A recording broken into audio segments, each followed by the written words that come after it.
और आइए अब आपको सीधा लिए चलते हैं लोकसभा। उठ करके भाषण देने से पहले फाउंडेशन ले कर रहे थे, कम से कम ये मानेंगे कि कर्जा माफी क्यों नहीं हुआ, उसको बयान देंगे। नहीं दिया। सर तीसरा, 10 में से तीसरा, मैंने सोचा वो खड़े होकर के फाउंडेशन बजट के भाषण देने से पहले ले कर रहा है, उस समय कम से कम ये बात बोलेंगे कि मैंने आदेश दे दिया पंजाब सीएम को, वो जो काला कानून है जिसके द्वारा किसान जेल में जाने वाले का प्रोविजन है, उसमें 5 लाख का फाइन का प्रोविजन है, प्रावधान है उसमें, वो दोनों को हटाने के लिए मैंने हमारा चीफ मिनिस्टर पंजाब का उनको आदेश दे करके आया हूं। ये बात पार्लियामेंट में खुलासा करेंगे, ये मैंने सोचा, मैंने एक्सपेक्टेशन रखा, मगर ना, वो भी नहीं हुआ। मगर आरोप इस तीनों कानून के ऊपर। ये तीसरी बात, 4th पार्ट सर,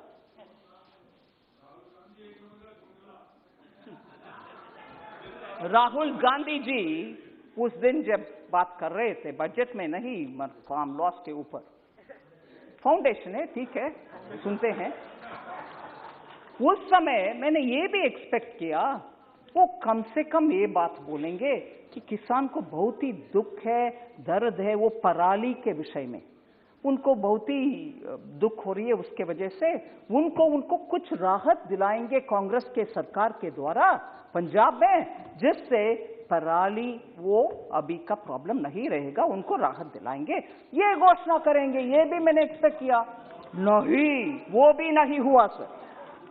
5वीं, मैंने सोचा नहीं, बजट के ऊपर चर्चा नहीं, फार्म लॉस के ऊपर मैंने ये एक्सपेक्ट किया कि हमारे 3 जो कानून है उसमें से कम एक खंड निकाल करके, एक क्रॉस निकाल करके वो बोलेंगे देखो इस क्रॉस के वजह से किसान को नुकसान होने वाले हैं, इसीलिए हम समर्थन नहीं करेंगे। इधर वोटिंग में भाग लिया, समर्थन दिया, फिर भी अभी मन बदल दिया और इस क्रॉस के वजह से ऐसे करके इन 3 कानून से कम एक पॉइंट दिखाएंगे कि this is against the farmer. मैंने सोचा, मैं एक्सपेक्ट किया वो कम से कम वो बात बोलेंगे फाउंडेशन ले करने के समय, नहीं, वो भी नहीं हुआ। सर 5th पॉइंट हो गया। 6th पॉइंट में आ रही हूं। मैंने ये भी एक्सपेक्ट किया कि राष्ट्रपति भाषण के समय माननीय प्रधानमंत्री जी का जवाब था, उसमें उन्होंने बहुत सारे छोटा किसान के ऊपर बात बोली। मैंने सोचा उन विषयों में, क्योंकि छोटा किसान से हमारे दो के लिए किसान से जमीन हड़पती गए, मैंने सोचा वो खड़े होकर के ये बात बोलेंगे, प्रधानमंत्री जी आपने तो स्मॉल फार्मर्स के ऊपर इतना अच्छा बोल दिया, मैंने मेरे अपना 2 से बोल दिया प्लीज जमीन वापस कर दो फार्मर्स को, क्योंकि हम तो सस्ते में उनसे ले लिया, मगर ये किसान का जमीन है, हम खड़े होना है, राजनीति में है, इसीलिए राजनीति के हमारे परिवार हम और मैं खड़े होना है, आप जमीन वापस कर दो जी। और इधर हाथ करके बोल सकते थे हमारे 2 में दामाद को मैंने आदेश करके आई हूं कि जमीन वापस करो, नहीं किया, वो भी नहीं हुआ। मेरा एक्सपेक्टेशन वो 6th था सर, नहीं हुआ। 7th सर, 7th मेरा एक्सपेक्टेशन, 7वीं मेरा एक्सपेक्टेशन, प्रधानमंत्री जी डॉक्टर मनमोहन सिंह जी का कोटेशन पढ़ाया कि उनके तरफ से भी ऐसे प्रावधान किसान के लिए होना चाहिए, ये भी बोले। मैंने सोचा उस दिन फाउंडेशन ले करने के समय बजट इंपॉर्टेंट नहीं है, किसान कानून इंपॉर्टेंट है, वो कम से कम बोलें कि क्यों डॉक्टर मनमोहन सिंह का स्टेटमेंट को कांग्रेस अभी भूल जा रहे हैं, और याद प्रधानमंत्री जी ने दिलाया। मैंने सोचा कम से कम वो मानेंगे, हाँ हमारे डॉक्टर मनमोहन सिंह ने ऐसे बात किया है, I have to respect, we will respect now, we won't dishonour doctor Manmohan Singh, ये कहेंगे, ऐसे मैंने एक्सपेक्टेशन रखा, मगर वो भी नहीं हुआ। Sir, that was the 7th।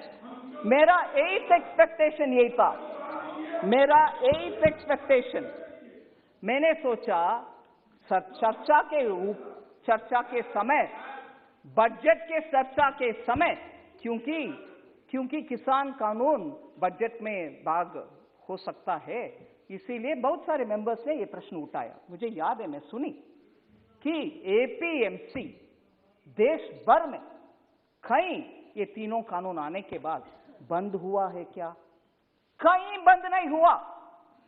मैं मेरा एक्सपेक्टेशन के साथ अभी प्रश्न भी पूछ रही हूं, prove even if one APMC mandi was shut, not one was shut, but you are standing up and speaking.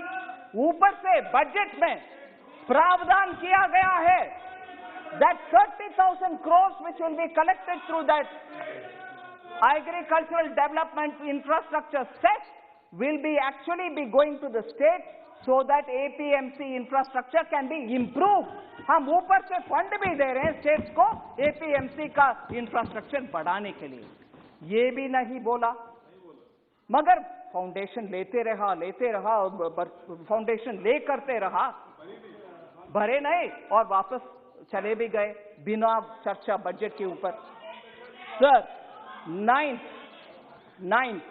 9th point, ये मेरा प्रश्न है, एक्सपेक्टेशन था मगर अभी प्रश्न है, वो क्यों, why does he choose to insult constitutional authorities? Why does he choose to insult constitutional authorities? क्योंकि उस दिन इधर सम्मान्य स्पीकर साहब को इंसल्ट हुआ, उनके बड़प्पन है, उन्होंने जस्ट आप लोग ने मुझे चुनकर इधर बिठाया, इसलिए please house should go as per the rules of this house, ऐसे करके बात छोड़ दिया। मगर इधर इंसल्ट, इससे पहले डॉक्टर मनमोहन सिंह का इंसल्ट वो कानून के ऊपर, उससे पहले डॉक्टर मनमोहन सिंह विदेश में जब प्रधानमंत्री के नाते गए थे, उस समय उनके द्वारा पास किए गया ऑर्डिनेंस को फाड़ करके फेंका कूड़े में। Why does he choose to insult? And राष्ट्रपति के अभिभाषण के बाद चर्चा जो हाउस में होता है, वो खत्म होने के बाद भी उसी विषय के ऊपर चर्चा करना और उसी विषय को कुछ बहाने बात बोलते रहना, continuously insulting constitutionally elected authorities, राष्ट्रपति हो, प्रधानमंत्री हो, सबके प्रधानमंत्री हो, आपके प्रधानमंत्री हो, continuously insulting. Oh yes, Speaker. Sir, last 10th point, sir. 10th point. मेरा 10th point, sir, continuously fake narratives create करते रहे। अरे रे कोविड आ गया, पूरे भारत नुकसान में चले जाएगा, अरे रे इतने सारे लोग मर जाएंगे। मेरे पास पूरे कोटेशन है, समय समय पर जो हमारे वरिष्ठ नेता बोलते रहे, मेरे पास पूरे कोटेशन से, मैं आपके समय इसमें बिताना नहीं चाहती हूं। I don't want to spend the houses time on the quotation, but the सारांश is this: I will constantly say things which will demean India, which will show India in a poor light, and constantly that will be my rebel-like look to insult India, build fake narratives. Nothing will go well for India, यही कहते रहे और हमारे खिलाफ बहुत सारे जो kind of mischiefs, I'm using a lighter word, करने वाले देश के साथ पार्टी की ओर से, सरकार एमओयू नहीं, सरकार एमओयू नहीं, पार्टी टू पार्टी एमओयू करके, जब देश का कुछ बॉर्डर में क्राइसिस होता है, तब हमसे ना बात करते हुए, सरकार से, हम छोड़ो, सरकार से ना बात करते हुए उनके दूतावास से बात करके क्या हो रही है बॉर्डर में करने वाले और कभी भी भारत देश का भरोसा ना करते हुए बाकी सबको भरोसा करने वाले और joining the breaking India fringe group, एक वरिष्ठ पार्टी के नेता एक फ्रिंज ग्रुप के साथ ही बार बार पॉलिटिक्स करना और भयंकर abuse, total unacceptable terminology for constitutionally elected heads उपयोग करते रहना और सुप्रीम कोर्ट के द्वारा कटाक्ष होने के बाद अपोलोजाइज करना, मगर दोबारा वही साइकिल में अब्यूज करो अपोलोजाइज करो, यही रास्ते पे चलना, डिस्ट्रक्टिव पॉलिसीज करना। I'm very scared to think probably he's becoming the doomsday man for India. और हमारे दुख की बात यही है कि ऑपोजिशन जो पार्लियामेंट में स्ट्रांगली पोजीशन लेकर के सरकार को कटघरे में रख के प्रश्न पूछने का रोल करने वाले ऑपोजिशन आज डूम्सडे मैन के नेतृत्व में और डूम्सडे मैन जो रिपीटेडली अब्यूज करता है। और देखो, और सर मैं ये बात भी बोल रही हूं उस दिन, no you can't have this objection, you are bound to answer. Parliament में debate on budget, sir let them have the strength to accept this. Debate on budget happens traditionally, budget debate happens every year. India's history में discussion on budget happens every year. I won't discuss budget करने वाले opposition leader क्या role play करना चाहता है, कौन सा role play करना चाहता है? I want to ask of you, sir. Budget discussion happens every year and Chaudhary जी आप जरा सुनिए, राज्यसभा में, no I am not yielding, Rajya Sabha में जो पार्टी जिनका वरिष्ठ नेता बजट के ऊपर चर्चा करती है और प्रश्न पूछने के बाद जवाब सुनते हैं और उस जवाब चाहे पसंद हो नापसंद हो, एक्सेप्टेबल हो या नहीं हो, फिर वो एक पोजीशन लेते हैं, वो इधर क्यों नहीं हुआ? वही पार्टी राज्यसभा में एक पोजीशन, इधर दूसरा पोजीशन, ये क्या तरीका है सर? इसीलिए मैं with this 10 questions we will tell you about everything that you want. Sir Congress party के 2 विषय में, sir please sit down Chaudhary ji, 2 tendencies के साथ मैं खत्म कर रही हूं। 2 टेंडेंसी मुझे स्पष्ट दिखाई दे रही है। एक है ये जो फेक नरेटिव्स का टेंडेंसी है, हमने क्रिएट किया है, हम मनरेगा, हमने ये किया, हमने, आखिर आप ही उसमें कुछ मन नहीं रखे, उसको आगे बढ़ाने में एफिशिएंट नहीं है। अलोकेशन एक है, आखिर यूटिलाइजेशन कम है। ऐसे ही हर स्कीम में अपने के लिए कुछ देखने का आदत एक टेंडेंसी है, उसमें क्रोनी कैपिटलिज्म भी, उसमें सिस्टम, हमने बैंक को नेशनलाइज किया मगर पूरे बैंक को उपयोग फोन बैंकिंग के द्वारा करके एनपीए छोड़कर चले गए, ये है उनके tendency. This is one tendency of create institution, misuse them, use it for our own, हम दो हमारे दो, and end of the day keep accusing others. That is one tendency, sir.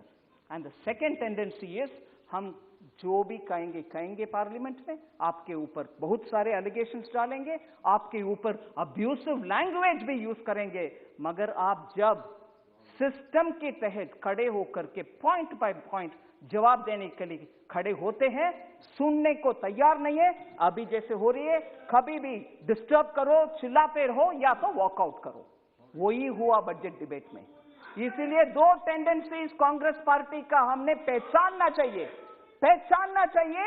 और इससे यह स्पष्ट होता है उनका belief in democratic elected parliamentary system is completely खत्म। धन्यवाद।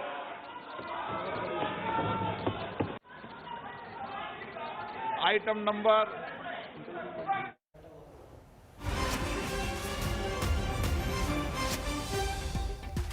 तो कृषि कानूनों में कांग्रेस एक खामी नहीं निकाल सकी। वित्त मंत्री निर्मला सीतारमण संसद में बजट पर चर्चा का जवाब दे रही थी, जिसमें बार बार उन्होंने कांग्रेस को आड़े हाथों लिया। पंजाब राजस्थान में किसानों के लिए कुछ नहीं किया, ऐसा भी आरोप लगाया निर्मला सीतारमण ने। राहुल ने लोकतांत्रिक मूल्यों की परवाह नहीं की।